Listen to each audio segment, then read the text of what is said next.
Lavinový vyhledávač Ortovox Dirac Voice je prvním pípákem, který umí navigovat zachránce směrem zasypanému pomocí hlasových pokynů. Je skvělé, že mezi 9 volitelnými jazyky, kterými přístroj mluví, nechybí čeština. Když někoho strhne lavina, začíná boj o život a ten přináší stres. Proto se hodí každý uklidňující prvek. Jedním z nich je hlas, i když je vydávaný reproduktorem přístroje.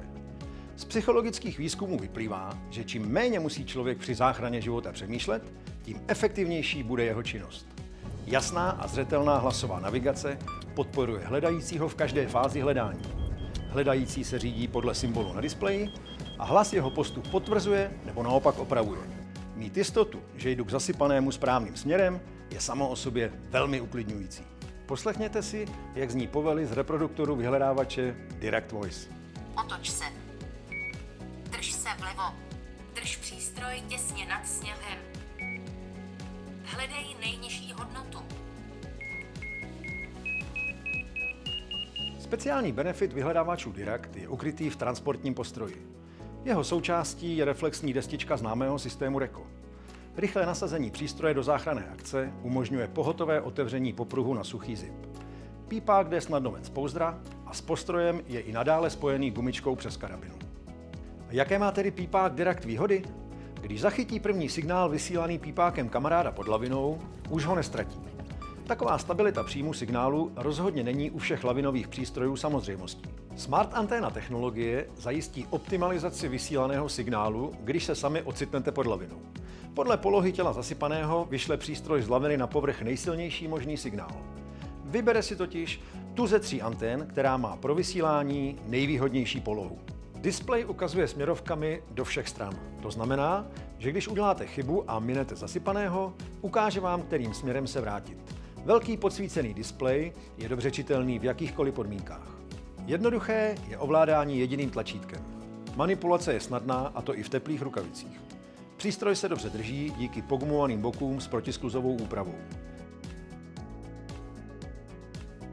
Přepínač mezi režimy Send a Search má 2 jednoznačné polohy a nehrozí nechtěné přepnutí z vysílání na hledání. Bezproblémová je i aktivace markovacího tlačítka s vlaječkou. Dirac je jediný pípák na trhu s integrovaným Li-ion akumulátorem. Dobíjí se pomocí kabelu USB-C, stejně jako mobil. Samozřejmě, že ne tak často. Ve vysílacím režimu vydrží minimálně 250 hodin. Softwarové stárnutí nehrozí. Dirac si jednoduše můžete aktualizovat a individuálně přizpůsobit pomocí aplikace v mobilu. Dirac má jako jeden z mála vyhledávačů funkci pohotovostního režimu standby. V tomto režimu ani nevysílá, ani nevyhledává. Neruší tak zachránce v činnostech, jako je první pomoc nebo telefonát profesionálním záchranářům.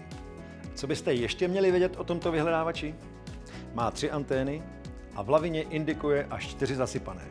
Samozřejmostí je funkce Group Check, pomocí které před túrou rychle zkontrolujete, zda pípáky všech členů skupiny vysílají. Při lokalizaci více zasypaných urychlí hledání funkce Mark. Ta po dosažení minimální vzdálenosti od zasypaného zajistí nerušené nasměrování vyhledávače k dalšímu nejsilnějšímu signálu.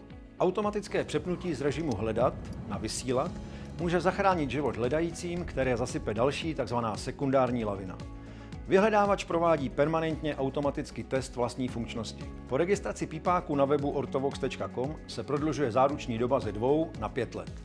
Hlasová navigace je patentována a lavinový vyhledávač Dirac Voice byl vyznamenán prestižní cenou ISPO Award. A na závěr ještě jedno doporučení. Každý pípák je tak dobrý, jak dobře s ním umí zacházet. Trénink vyhledávání, ale také sondování, vyhrabávání lopatou, organizace záchrany i první pomoci má rozhodně velký význam. Uvědom si, že tak, jak ovládají tvoji kamarádi záchranu z laviny, takové budou tvoje šance na přežití, když se pod lavinou ocitneš ty sám.